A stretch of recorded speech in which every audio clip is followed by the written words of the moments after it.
Olá, boa noite, como vai? Vai bem? Está no ar pela TV Pantanal, canal 22, programa Opinião, terça-feira, 4 de abril de 2023. Eu pergunto de novo, como vai? Vai bem?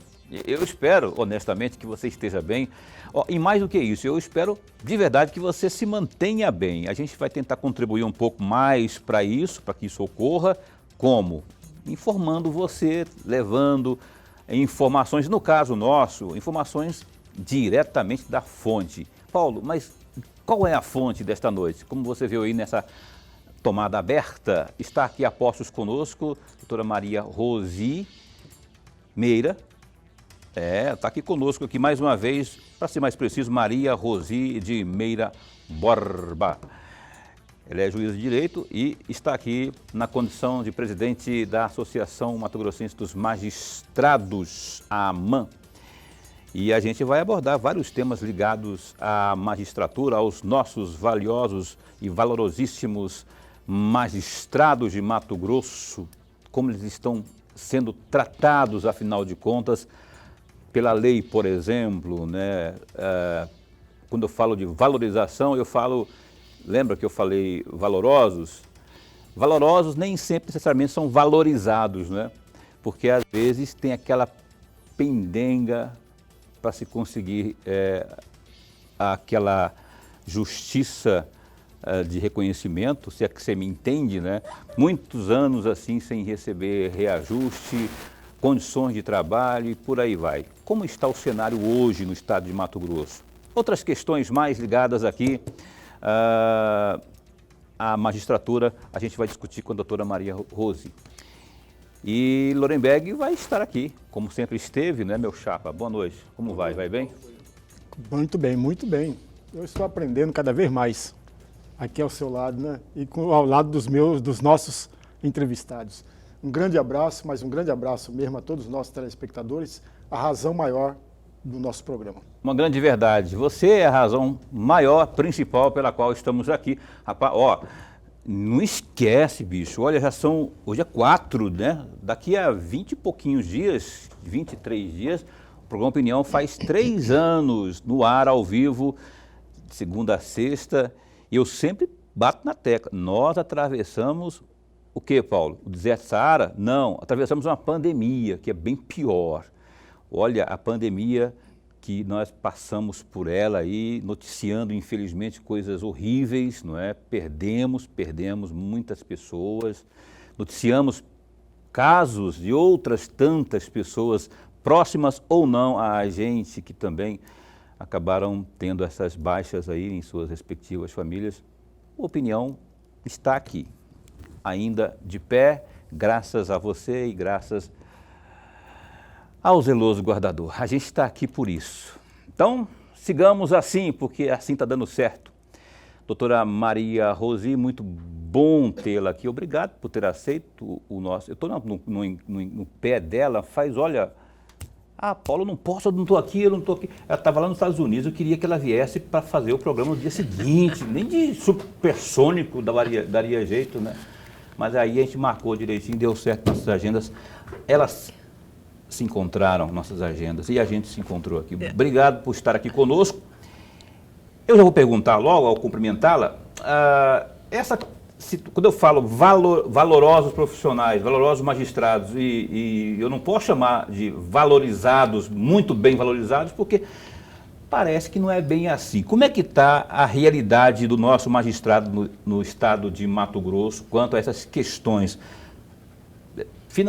de reconhecimento salarial, não é? E condições de trabalho, por exemplo. Boa noite. Boa noite. Boa noite, Paulo. Boa noite, professor. Boa noite, a senhora. É um prazer estar aqui novamente. Já estou ficando cliente aqui, né? Arroz de festa. Mas estamos aqui, aceitei seu convite, só não conseguimos viabilizar a minha vinda antes. Mas assim que deu uma agenda, eu vim com o maior prazer. Até para trazer esses esclarecimentos, essa oportunidade para a gente falar com as pessoas sobre como está a questão da magistratura, não só no estado de Mato Grosso, mas em todo o país, né? Eu fui eleita presidente da Associação dos Magistrados de Mato Grosso e nessa lida a gente tem presenciado Paulo, assistido, professor, uma verdadeira desvalorização da magistratura do país. É um momento muito preocupante. O juiz hoje é uma pessoa de quem tudo se exige, inclusive coragem. Inclusive coragem. E a cobrança não é fraca, não é São fortíssima. Processos e processos, metas e metas a serem cumpridas todos os dias. E a valorização cada dia menor. Um congelamento de salário assustador. Estamos perdendo mão de obra qualificada todos os dias. Só para o senhor ter uma ideia, professor, nos últimos 3 meses, Mato Grosso perdeu 10 magistrados. Eles pediram demissão, eles simplesmente foram embora. Nos últimos 3 meses, perdemos 10. Eu tenho 3 que me comunicaram na associação que devem sair nos próximos dias. Eu tinha contado 5 do ano passado. Nós vamos ter que fazer uma reposição de quadros muito grande. Isso não é positivo, porque tem que ser todo mundo treinado de novo, né? Vamos, a cada dia, pegando o final da lista, né? E é uma situação que está ocorrendo, não é só em Mato Grosso, é no país inteiro. Nós estamos perdendo juízes para outras áreas. Vai ter um concurso da AGU agora, que tem mais de 100 juízes inscritos. Eles simplesmente vão abandonar a carreira de juízes e vão para outra área. Por quê? Porque não se tem, primeiro, as proibições que nós temos. É importante que as pessoas não sabem, mas um juiz ele não pode ser nem sócio minoritário de empresa. A única coisa que um juiz pode fazer, além de ser juiz, é professor em uma faculdade. Apenas isso. Eu não posso ser síndica de prédio. Quem me conhece sabe que eu tenho uma atuação social muito grande no trabalho de uma ONG aqui, de uma organização não governamental, mas eu não ocupo nenhum cargo, porque eu sou proibida. Eu sou apenas uma colaboradora. Então, essa é a nossa situação. E aí, o que está acontecendo? A gente está pegando, às vezes, muito jovens. Eles passam num concurso hoje com 2 anos, 3 anos estudando seriamente. Não se passa num concurso de juiz hoje no Brasil sem se estudar, por mais preparado que seja o cidadão. É 2 anos para aquele quadro conseguir ser aprovado num concurso. Aí isso aqui é normal, está acontecendo isso todo dia. A gente pega um rapaz ou uma mulher, ela vem aqui, ela veio de São Paulo, de Minas, de qualquer outro lugar. A maioria não são daqui. A maioria dos juízes que passam nos concursos nossos aqui não são filhos da terra. Mandamos para a Cunisa. 1.018 quilômetros, 300 quilômetros de terra. Enfrentar toda espécie de dificuldade ali. E no final do mês pagamos um salário em torno de R$20 mil, líquido. É um bom salário? Quando eu comparo com o de um trabalhador que ganha um salário, sim. Mas quando eu comparo esse salário com um comandante da Polícia Militar, uma outra carreira, um médico. Um delegado. Então, a nossa situação hoje é essa. Por isso, o que está acontecendo? Nós estamos perdendo mão de obra qualificada. E aí, a questão que tem que se perguntar é: que magistratura o país quer? Que juiz nós queremos? É um juiz que tenha coragem de enfrentar as dificuldades, o Comando Vermelho, os problemas agrários, do agronegócio no interior do Estado. São fortunas que são debatidas com esses juízes. Essa é a realidade. Então, qual é essa magistratura? A magistratura independente, que esteja ali, que possa ter uma postura, ou vamos ter só funcionários públicos burocráticos? Então, o questionamento tem que ser feito enquanto é possível. Enquanto a gente ainda tem nos nossos quadros muita gente qualificada. Olha, nós estamos perdendo, por exemplo, nos últimos dias nós perdemos 3 para Paraíba. Ué, mas por que nós perdemos juiz para Paraíba? Ninguém entendeu. Mas é muito simples. A Paraíba, a comarca mais longe da capital, dá 150 quilômetros. Aqui dá 1.003, lá em... E ele vai ganhar na Paraíba o mês que a gente está pagando para ele aqui. É igual. Ora, se ele vai morar a 150 quilômetros da praia, ele vai ficar aqui ou ele vai embora para Paraíba? Custo-benefício, qualidade de vida. Qualidade. Entendeu? Então, é a nossa situação. E quando eu entrei na presidência da associação, eu assumi um compromisso de levar esse discurso onde eu for. Eu quero que as pessoas saibam disso. Eu quero que a sociedade entenda o que está acontecendo. Quando a gente manda um colega desse, um juiz, para uma região como Sinop, como Campo Verde, o aluguel que o colega pagava de 1.500 na comarca, que não é do agro, ele vai pagar 3.000, 4.000, porque nessa região tudo é valorizado. Então, nós temos todo esse disparate que tem trazido dificuldade, sim, para o estado de Mato Grosso nesse momento. A quem cabe essa demanda? A quem é local, é regional? Quer dizer, aqui que se discute, o Tribunal de Justiça que tem a incumbência de promover essa reparação? Ou é nacional, é CNJ? Como, só para eu e para quem não entende direitinho, como é que funcionam essas regras? Sim, eu devo colocar que a presidência do Tribunal de Justiça tem feito tudo o que pode para minorar essa situação. Só que nós temos controles rigorosos do CNJ, do Conselho Nacional de Justiça. Esse tem um controle rigoroso. E qualquer vencimento nosso está atrelado ao quê? Ao salário do ministro do Supremo Tribunal Federal. Quando a gente recebe o salário, 50% já fica na conta, 27,5% de imposto de renda e mais 20 e pouco É absurdo isso, né? Então, metade do salário já ficou lá. Então, essa é a nossa realidade. Então, hoje o que se precisa, nós temos uma luta muito grande para a valorização da carreira. Por quê? Um juiz que entra agora e uma juíza como eu, que tem 25 anos, 24, vou fazer 25 anos de magistratura, a gente tem o mesmo salário. Praticamente. Não existe uma valorização anual. Da carreira. Isso tinha, mas quando se implantou o subsídio no Brasil, acabou. Então, igualou tudo. Então, nós temos uma luta muito grande no Congresso. A população não é nem um pouco simpática, porque acha que o juiz ganha muito, que acha que o juiz não trabalha. As pessoas têm criou-se essa narrativa no país, é uma narrativa, né, de que nós não trabalhamos. Fizeram uma pesquisa, e essa foi publicada, os juízes que mais estão adoecendo no mundo são os do Brasil. E é toda espécie de doença, porque a gente vive sob muita pressão. E a gente acostuma com essa pressão. Parece que está tudo bem, mas não é sempre assim. Então, assim, a gente tem uma categoria hoje que está adoecida, né, com vários casos de câncer, de depressão. E então, isso é uma das possibilidades que nós estamos lutando hoje, é que venha a valorização por tempo de serviço. Quer dizer, cada ano que eu passo como juiz, eu tenho direito a 1% a mais. Por quê? Porque é necessário essa valorização do tempo. Ora, como que um que começou agora vai ganhar o mesmo que eu? Isso não é um critério justo, né?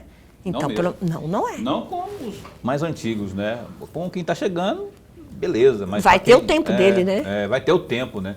Você também vai envelhecer. Só que esse que está chegando não tem culpa. Lá quem faz as leis, não é?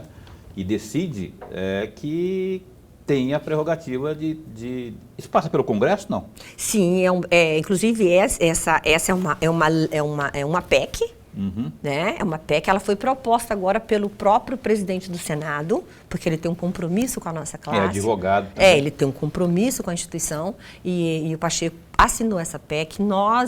Fiquei muito feliz, procuramos os nossos 3 senadores, eles os 3 assinaram, ótimo, entendendo que tem que se discutir isso sim.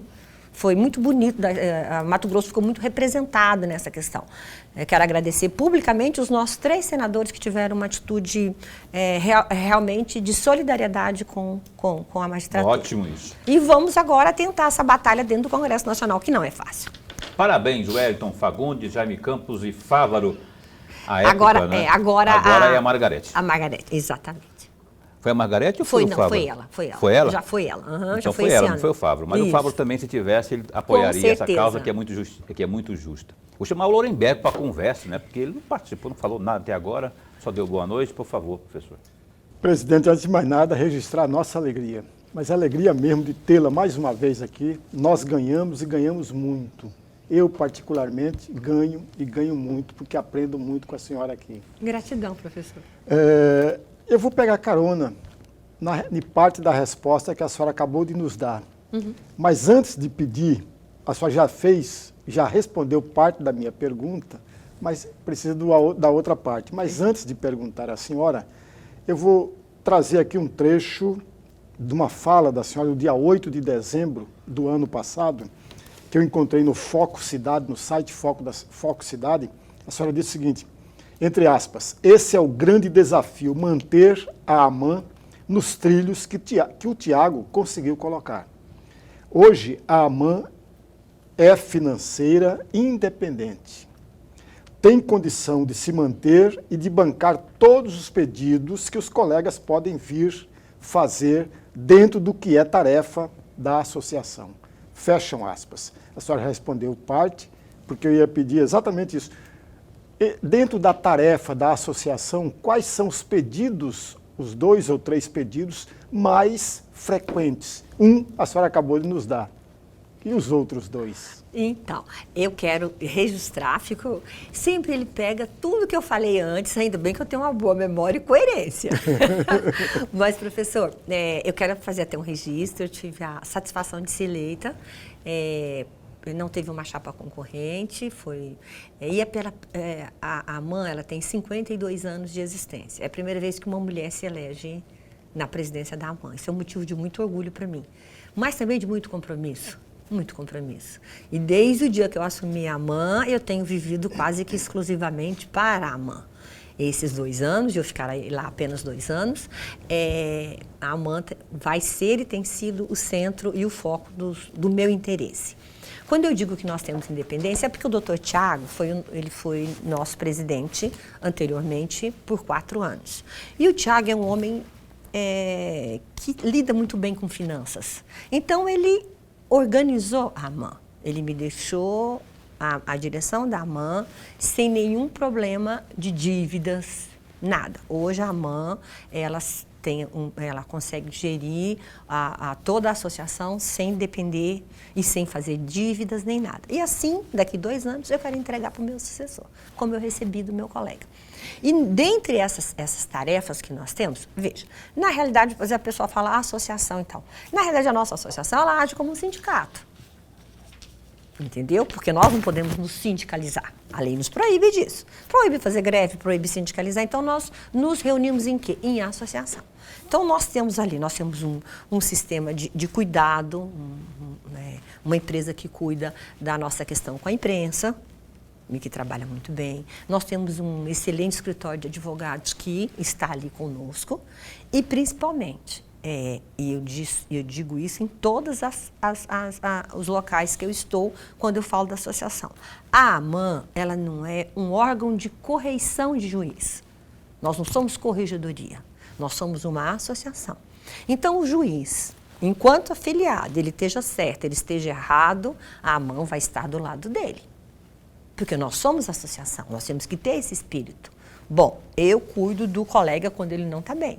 Ele precisa da assistência jurídica, a AMAN vai estar do lado dele. Precisa da assistência com a imprensa, a AMAN vai estar ali disponível. Ele precisa que os seus direitos constitucionais sejam garantidos, a AMAN vai estar ali. Assim como a OAB está com seus advogados, assim como a Defensoria, assim como a Associação do Ministério Público está com seus promotores. Então, é esse papel que eu entendo muito relevante que a AMAN deve cumprir.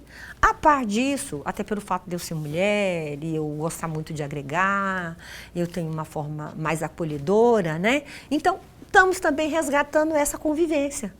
Estamos convivendo mais, estamos nos reunindo mais e eu estou muito feliz com a forma que os colegas estão recebendo isso. Tem sido bem interessante esses últimos 3, 4 meses que estamos juntos.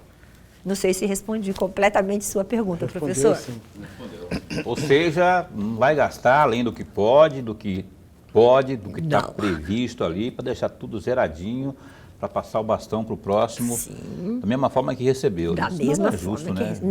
Não é justo. O doutor Tiago teve grandes dificuldades para deixar tudo organizado. Eu quero continuar o que ele fez. Que bom. São quantos hoje associados à AMAN? Somos 360. 360. De um universo de possíveis? Não, são praticamente todos. Acho que deve ter uns 8 apenas que estavam fora, mas a gente está buscando um por um, já chegaram 4 de volta. Está faltando poucos, está faltando poucos. Está no laço aí. Não. Diz que catitu fora do bando é comida de onça, professor. Vai virar comida de onça aí, rapaz? Volta pra cá, vem pra cá contribuir então, aqui. Estamos juntos. Aliás, a lá. associação tem um campinho de futebol, Lorenberg, quando eu batia bola, né, rapaz, antes da barriguinha e tal, ali é um campinho que eu ia bater com a turma da imprensa, juntava os povos dos jornais aí, dos sites, das rádios aí, a gente ia pra lá jogar bola, lá tinha um time dos magistrados também que perdia para nós, que era só... E um campão ali maravilhoso ali. E a sede propriamente. Não é só isso não, é o trabalho que a AMAN faz em benefício do associado. O Opinião vai dar um tempo só para o intervalo comercial e volta num instante só.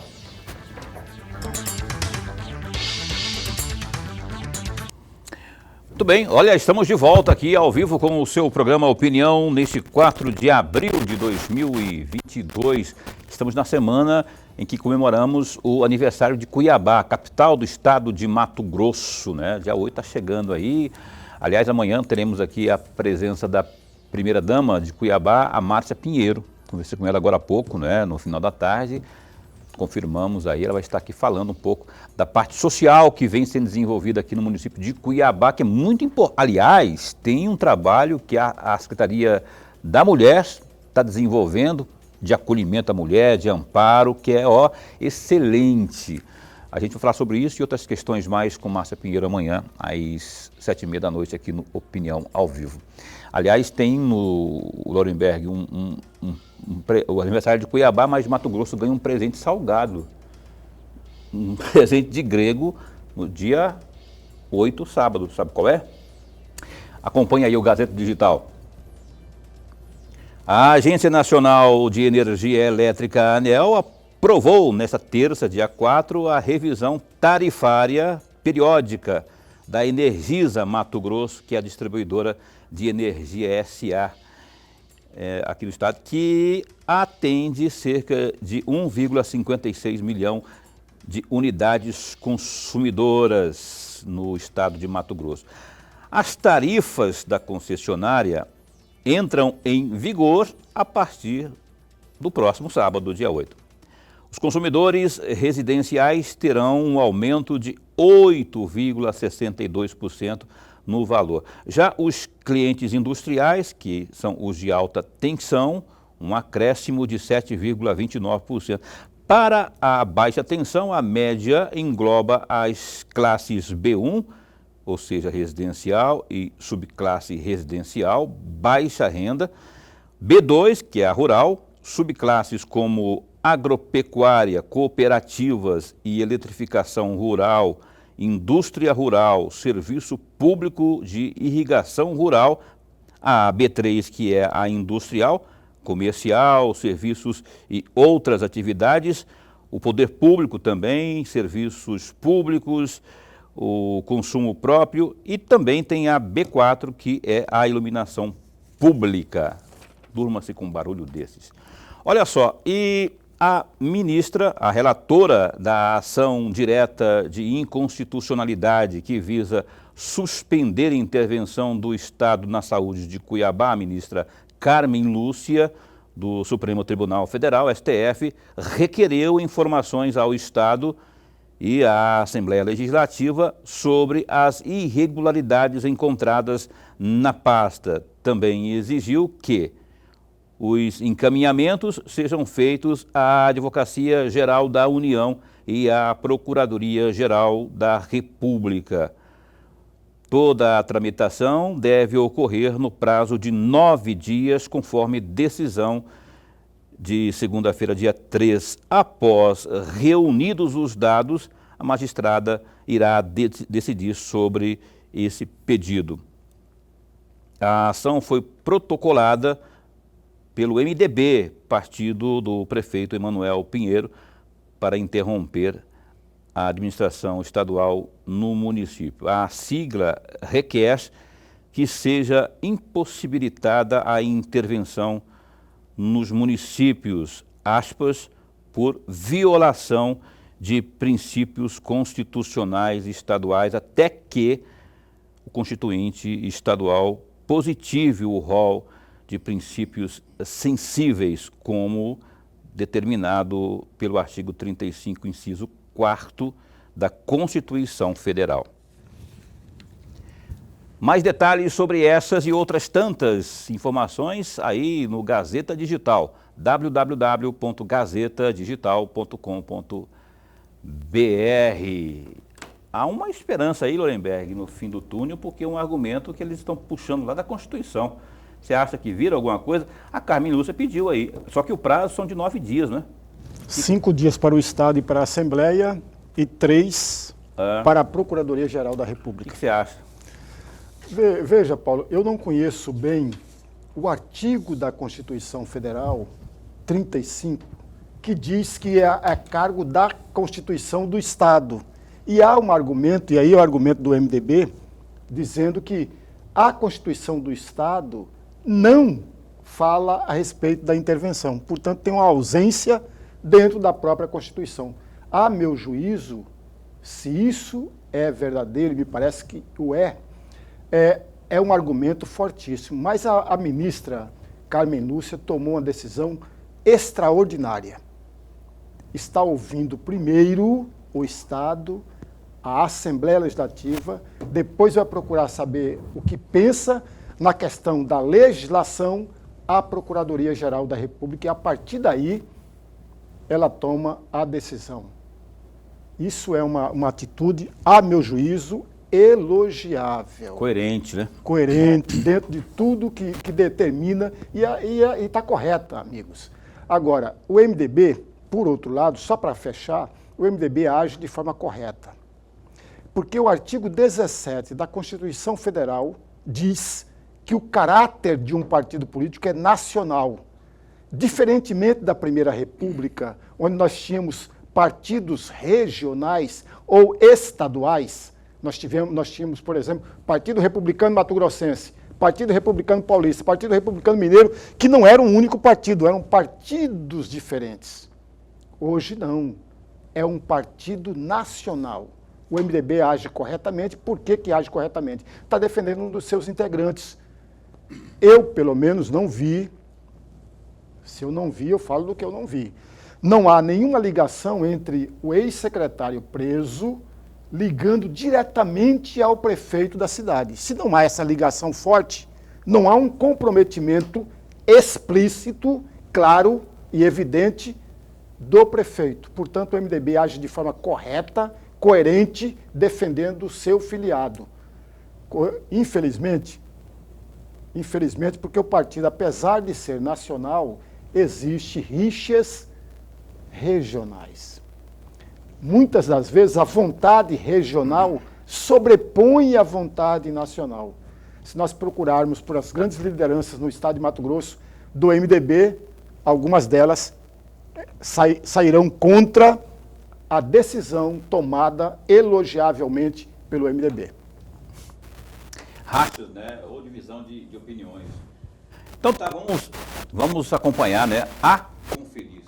Então o Opinião segue aqui com ela, que também é magistrada, e só é presidente da AMAN, porque é magistrada, nossa caríssima Maria Rosi Borba está aqui conosco, né?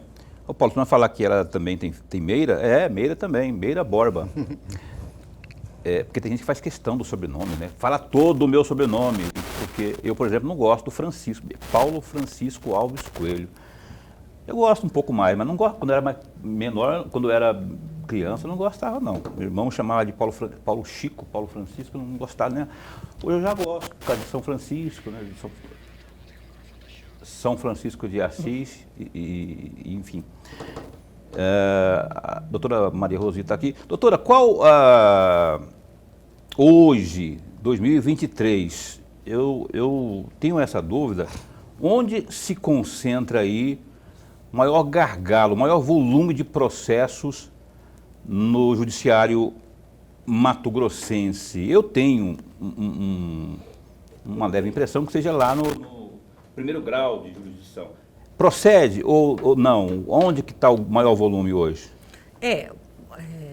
Em grau de recursos, nós temos na Câmara de Direito Público, tanto é que agora vai se criar, até por determinação do CNJ, vão abrir o desembargo para subir, né? 3 desembargadores para fazer essa Câmara, porque lá realmente tem um gargalo, então é preciso zerar um pouco isso. E na base nós temos problemas ainda. Agora, se você for fazer um comparativo com os outros estados, Mato Grosso vai muito bem.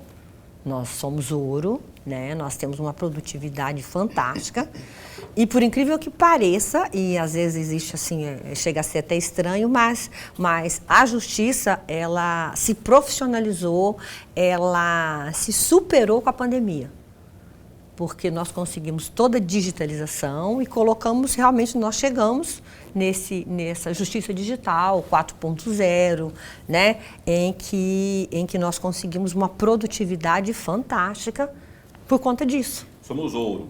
Somos ouro. Aí que eu pergunto, estamos bem, obrigado, em relação aos demais centros do país. Aí eu vou para a sua área específica, a sua incumbência principal, que é cuidar daqueles que são associados, não é? Dos nossos magistrados. Esse trabalho, você falou da digitalização, é um novo normal, né, já que houve a pandemia e se teve essa celeridade aí na digitalização, por exemplo, mas lá no interior, são quantas comarcas? São 18 no estado? Em todas as comarcas, lá naquela ponta mais alhures, não é?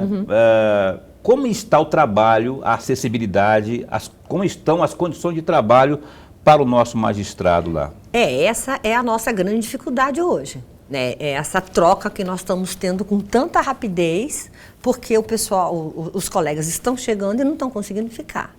Essa é a grande, nós temos hoje uma dificuldade grande de conseguir colocar o juiz e que ele fique lá, que ele não desista da carreira, que ele não peça o boné e fala, vou embora que eu não vou dar conta disso. Tecnologia é um dos obstáculos? Não, até que nós estamos, na maioria, conseguimos levar uma internet de boa qualidade, conseguimos, né? Até muito pelo contrário, porque o que o CNJ decidiu? Ele decidiu que todos os juízes devem morar na comarca.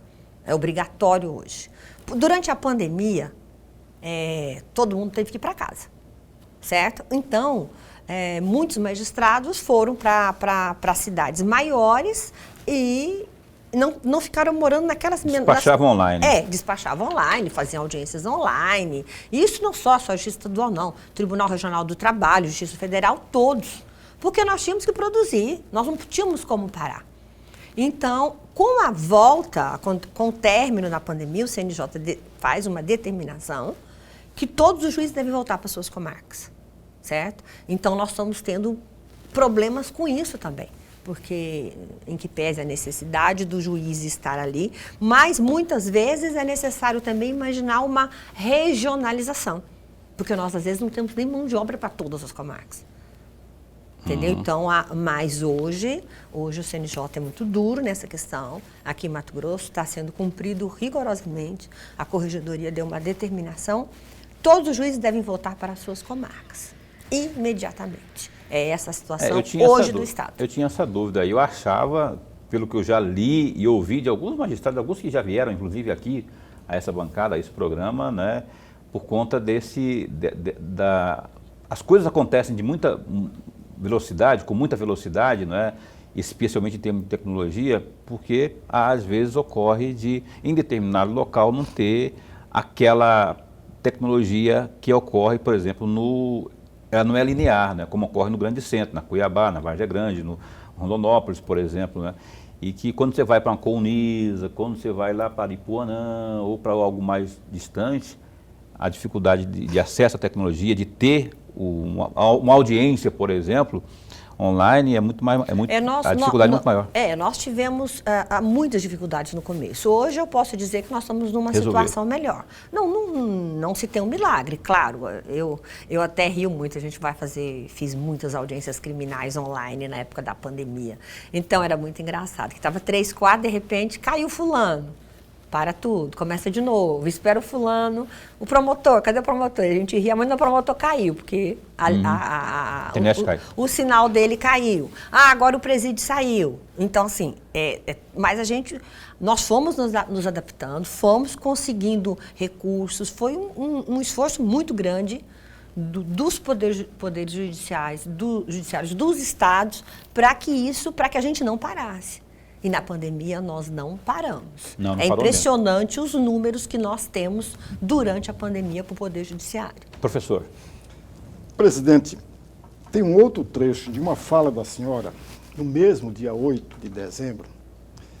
A senhora diz o seguinte, entre aspas, nós só tivemos homens na administração. Estou me referindo, a senhora está referindo à AMAN. Sim. Agora vai ter uma mulher. É natural que essa feminilidade, esse acolhimento, ele apareça.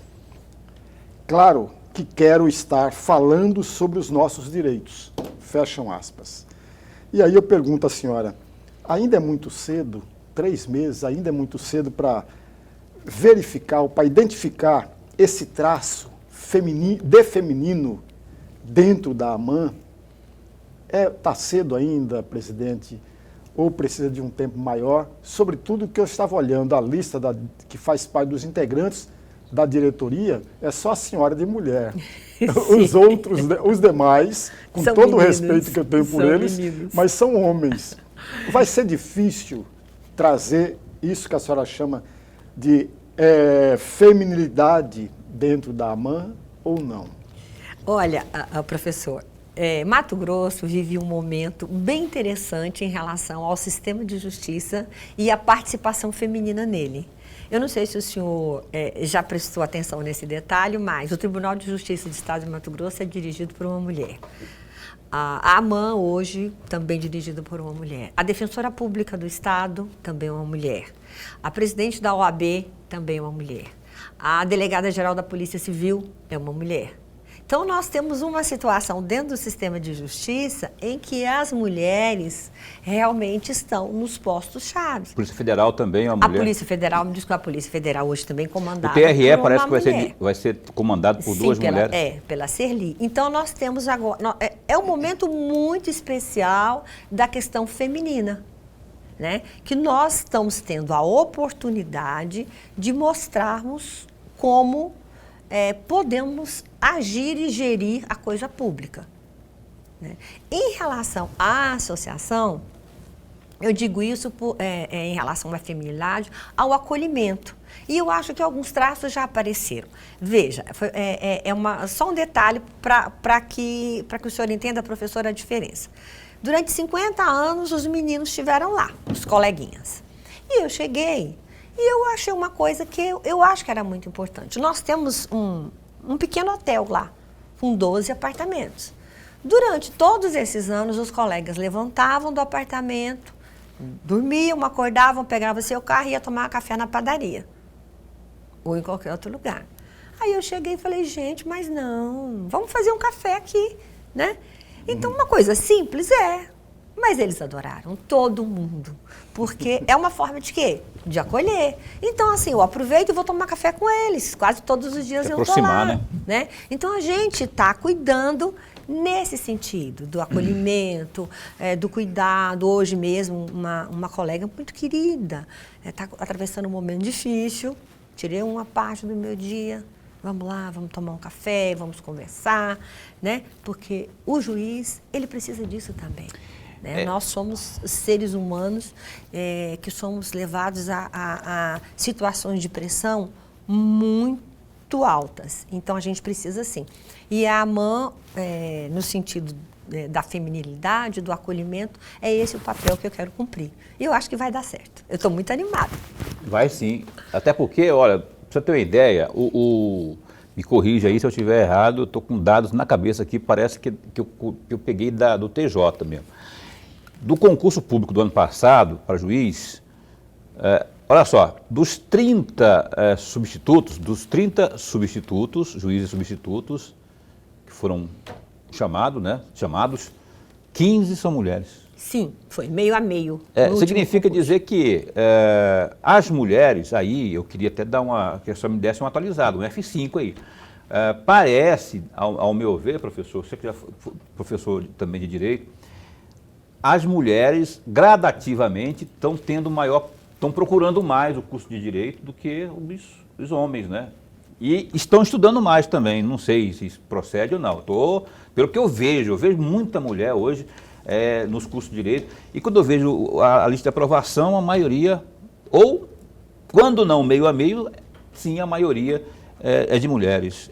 E isso significa dizer que daqui a pouco a tendência é que as mulheres tomem conta desse mundo aí, desse mundo jurídico. A gente tem, é fato hoje que nos concursos, são concursos com grau de dificuldade bem elevado, e que no nosso aqui, por exemplo, é 50% mulheres, 50% homem, foi isso que deu no último concurso. Na maioria ainda está um pouco mais homem do que mulher, um pouquinho, ainda está no geral. Mas já foi, a diferença já foi maior, né? A diferença foi de 5%. Teve concurso em que foi aprovada uma mulher. Olha né? só. Pois é, e com toda a carga de preconceito que nós tínhamos que passar. Exatamente. Eu me lembro que eu fazia a minha prova escrita. Nós entramos com 2.000 candidatos, estávamos em 60, 70. Um desembargador parou na minha frente e disse: a senhora que é a candidata divorciada? Aí eu falei: hein? A gente passou por isso aqui. Olha só. Entendeu? Então, hoje você entra sem nenhum tipo de dificuldade. Se você tiver a mesma competência, se você tiver o mesmo conhecimento jurídico do homem, você vai entrar. Não tenho dúvida quanto a isso. Só que, a partir daí, as coisas começam a ficar diferentes. Porque em qualquer cargo de administração, nós temos muito mais dificuldade de chegar.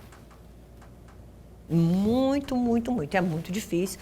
Esse é um parâmetro que nós estamos buscando quebrar.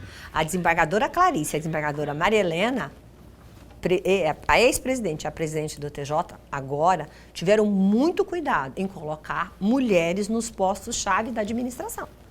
Para que isso melhore. Que bom, né? Que bom, que bom. Aliás, conversei essa semana que passou por telefone com a doutora desembargadora que esteve aqui, Maria Helena Povas. Esteve aqui, né, recentemente, ex-presidente.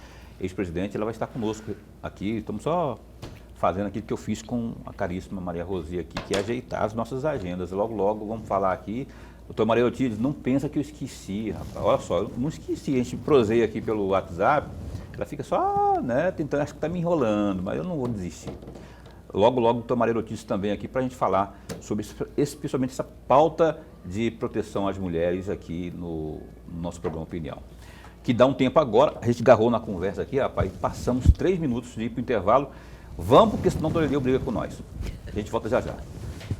Estamos de volta com o programa Opinião ao vivo hoje, entrevistando a doutora Maria Rosi de Meira Borba, aqui mais uma vez, né? Ela que é presidente da AMAN. Ela é a primeira mulher a presidir a AMAN em 52 anos, rapaz.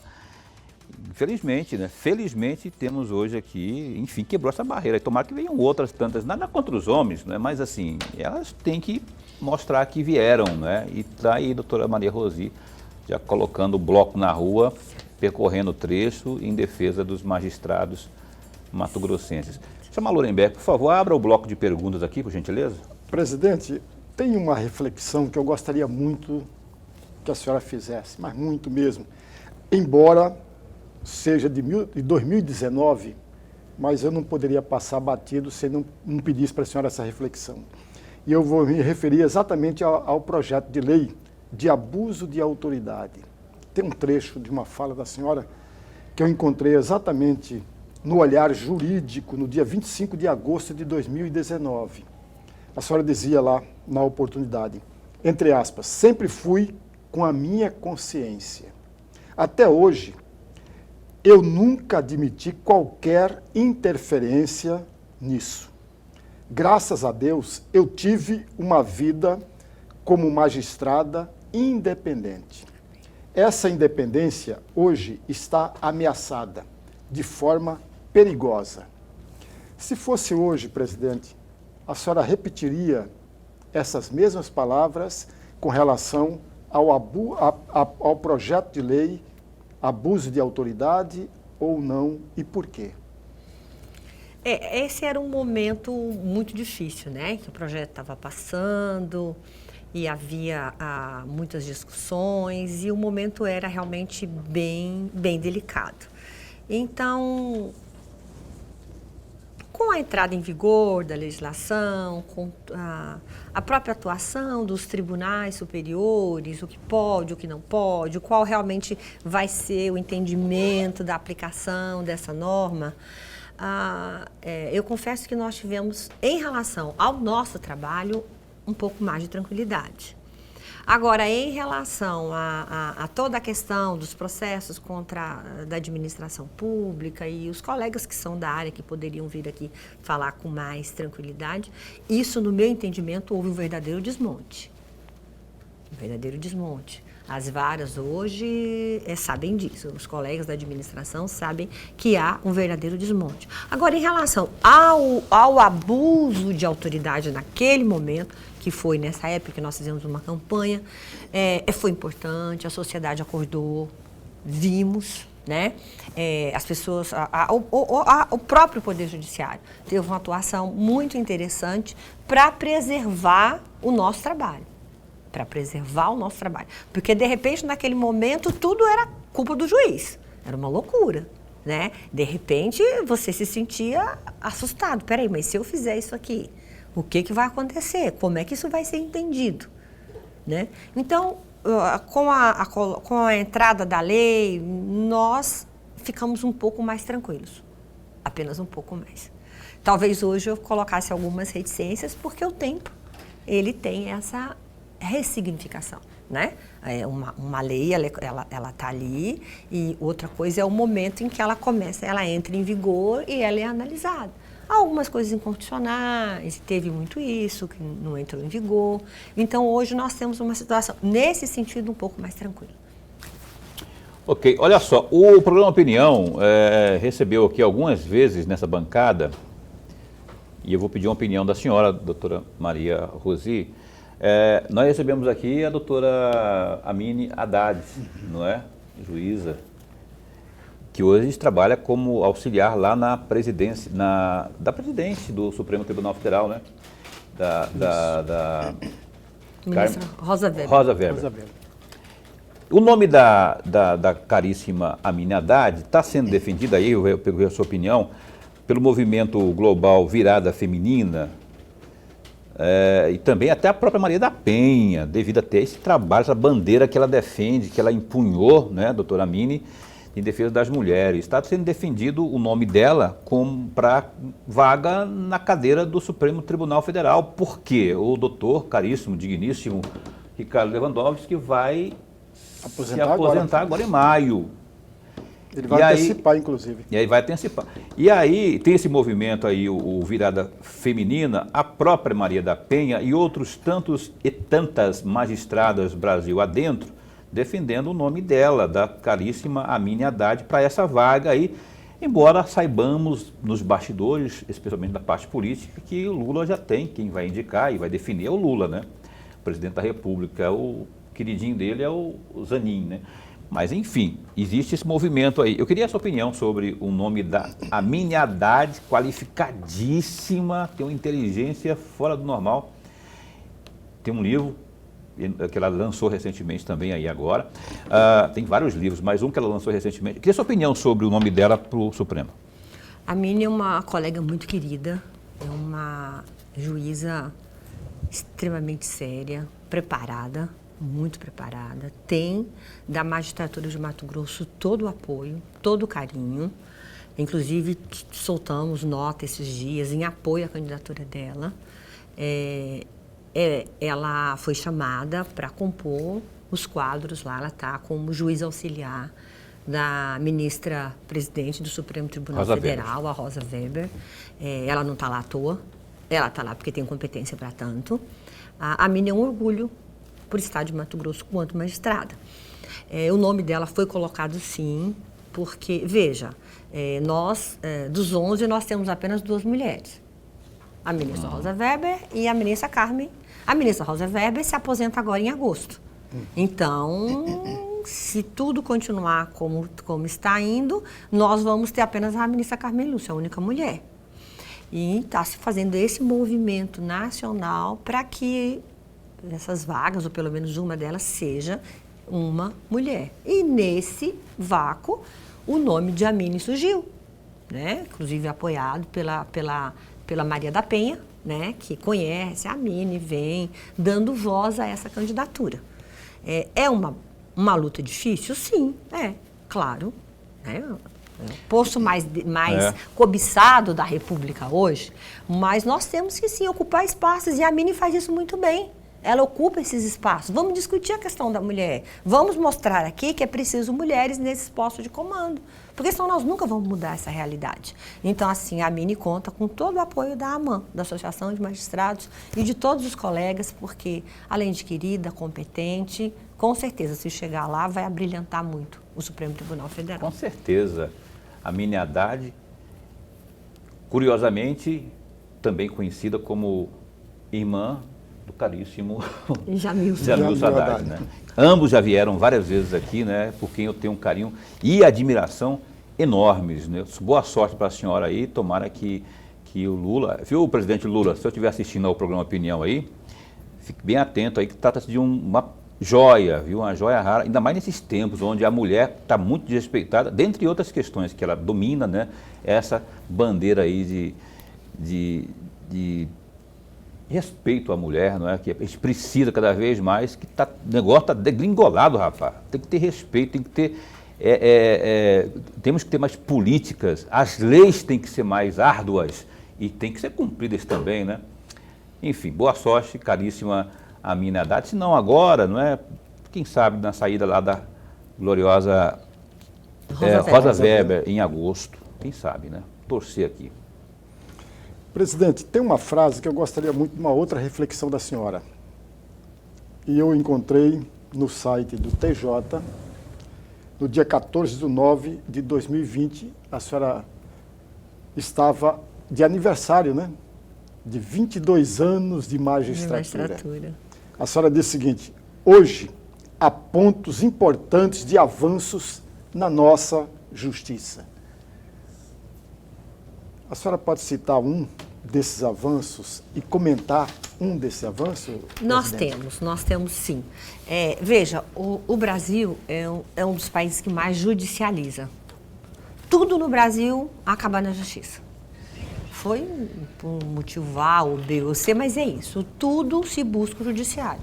A própria política, ela não resolve as suas questões internamente. Ela busca o judiciário e quando o judiciário dá a resposta, eles acham que a culpa é do judiciário, sim. Mas vieram perguntar para o judiciário qual é a decisão que a gente toma, né? E quando o judiciário toma essa decisão, desagrada muita gente.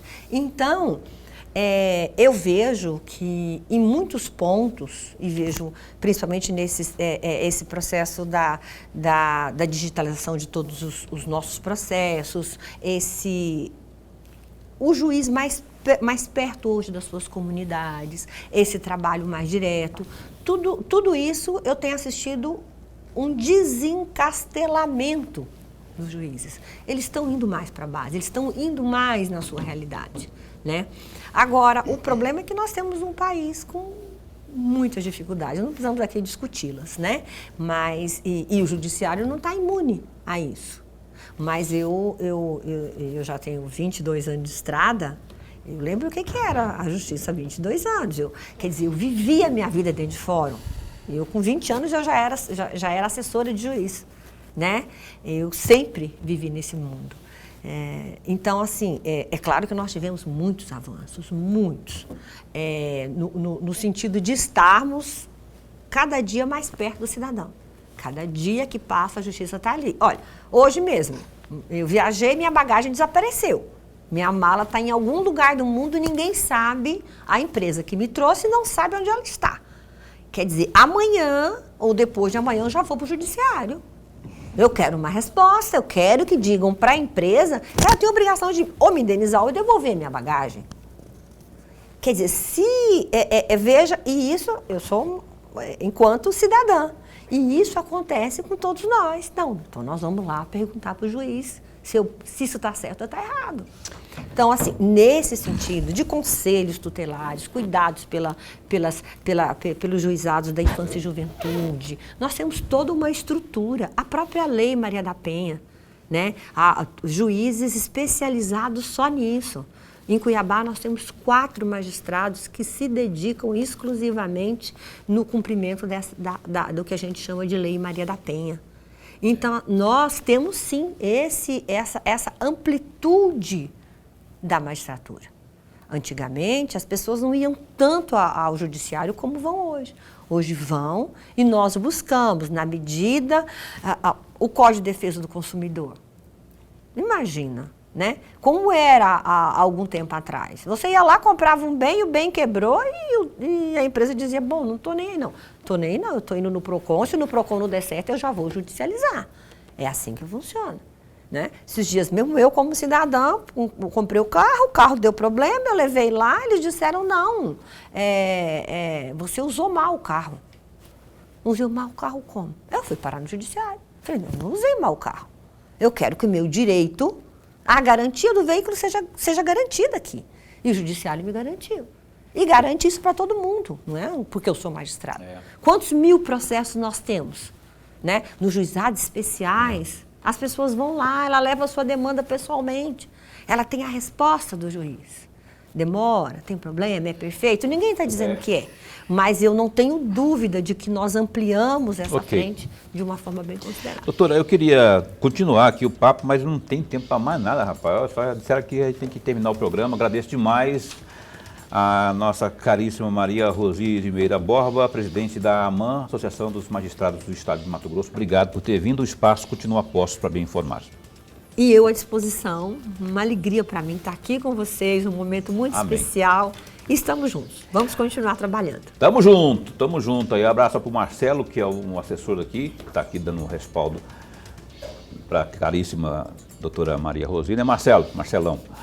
Lorenberg, então até amanhã. Até amanhã. A primeira-dama do estado de Mato Grosso, como já diz, do estado de Mato Grosso, de Cuiabá, a primeira-dama de Cuiabá, corrigindo, Márcia Pinheiro, estará conosco ao vivo às 7h30 da noite, ao vivo aqui amanhã. A gente se encontra então, até lá, fica bem, fica com Deus também.